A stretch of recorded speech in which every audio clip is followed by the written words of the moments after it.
Hello, everyone, and thanks for tuning in. I'm Amanda Ziadeh with WashingtonExec, and joining me today to discuss his ESG role and efforts is Jeff Raver, Vice President of SAIC's Environmental, Social, and Governance Integration. Jeff has been with SAIC for 35 years and is a longtime advocate for corporate responsibility. Thanks so much for being here today, Jeff. All right, thanks, Amanda. I appreciate being here. Of course. So how did you come to lead SAIC's Office of ESG Integration? So I started my career on the business and technology side of SAIC. I was involved in many of our initial SAIC diversity, equity, and inclusion initiatives, including I led the establishment of one of our very first employee resource groups, the Equality Alliance. The Equality Alliance was focused on LGBTQ workforce engagement and understanding. I also led some initiatives focused on our corporate social responsibility, particularly our Feeding America campaign that is part of our community wellness pillar of philanthropy. By the way, that campaign provided more than 3.5 million meals to people across the country suffering from food insecurity in 2022, and we'll be launching that again this September during Hunger Action Month. My respect for the business, tied to my deep understanding of our corporate culture, really contributed to my being selected to lead this new organization at SAIC back in October of 2022. As a committed government partner, delivering transformative and innovative solutions to the federal government, SAIC recognizes the importance of ESG and diversity, equity, and inclusion to provide the best possible support to our customers. I was really honored to be asked to lead this important new organization at SAIC. All right, wonderful. Well, thanks for that background. So I understand corporate programs focused on diversity, equity, and inclusion and corporate responsibility have been around for many years. But what insights can you provide on the need for aligning those efforts around ESG? Thank you. I appreciate that. Diversity, equity, and inclusion has certainly been around for a long time. Many of the other portions of ESG, including governance, ethics, data security, and environmental initiatives, have also been around. What ESG does is it really creates a synergy across these initiatives. ESG is fundamentally a framework for quantitatively measuring corporate responsibility. Most ESG initiatives are not new, but aligning them and measuring their success and impact is really what ESG is all about. Ideally, ESG provides a common standard for stakeholders to assess the responsibility of a company. Europe and the European Union really lead these commonality initiatives worldwide. But the U.S. has multiple ratings pathways with different focus areas, but they all fundamentally measure the same things. I expect that the U.S. will likely continue to evolve and become more standardized as time evolves. The interrelatedness of these initiatives really creates an efficiency for companies that have embraced environmental, social, and governance activities and provided them a way to report that back out to their key stakeholders. Right, makes sense.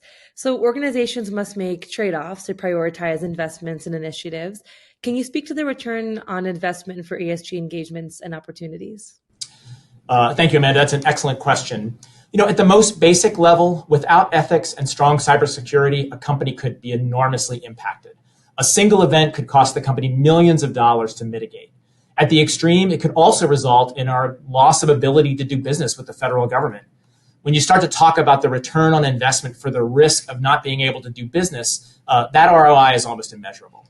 Having a comprehensive business continuity plan in the event of environmental disaster really helps to not only facilitate the safety of our workforce, but also the continuation of our mission-critical businesses that allow the customer to continue to function while also ensuring that we're able to deliver on our commitments uninterrupted.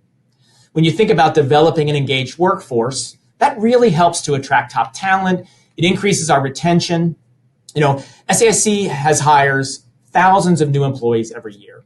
Our combination of benefits, commitment to social responsibility, workplace flexibility, integrity, and mission relevance all allow us to fill mission-critical positions in industry-leading times. It also contributes to SAIC's industry-leading retention rates for the people that work for SAIC currently. If through our ESG initiatives, we can continue to enable our employee engagement and continue to improve our retention rates, that return on investment could be measured in the hundreds of thousands, if not millions of dollars. These are just a couple of examples of how our ROI impacted ESG. All right, wonderful. Well, to close, Jeff, any thoughts on the future of ESG? So certainly there's a lot in the news about the political discourse around ESG. The term ESG has become particularly political in the recent months. Regardless of what it's called, though, the fundamentals are just good business. Companies are always going to have strong governance. They're always going to have to effectively identify and manage risks. They're going to have to maintain an ethical culture. They're going to have to ensure the privacy of the workforce and our customers' data. We're going to have to prevent loss through strong cybersecurity, and that's always going to be critical. We see that in SAIC, the results of our regular culture surveys really demonstrate how our employees are committed to embracing SAIC's ethical culture around integrity and ethics. That commitment is also reflected in our support to our customers as well. Creating a differentiated employee experience will always be important. Offering desirable benefits, creating a compelling work environment, fostering engagement, providing a career destination for employees and prospective employees, including seeing a reflection of themselves through our leadership chain. This is all important to attracting that top talent and retaining our existing workforce. One example, our 7 employee resource groups at SAIC are a great example of our commitment to employee engagement. Supporting the environment, especially while achieving our other business goals, will not change as well. Flexible work environments lead to reduced office space and reduced commuter costs. Both are attractive to prospective employees. Both contribute to reduce greenhouse gas emissions and reduce electrical usage. Fostering a digital culture reduces waste while also promoting productivity. Recycling electronics promotes data security in disposed devices while also reducing landfills. Recovering important resources. For SAIC, these initiatives have resulted in a 36% decrease in directly generated greenhouse gas emissions since 2019, all while reducing our cost of doing business and increasing the value proposition to our workforce as a whole. Managing, monitoring, tracking, and reporting all of these elements will also be important.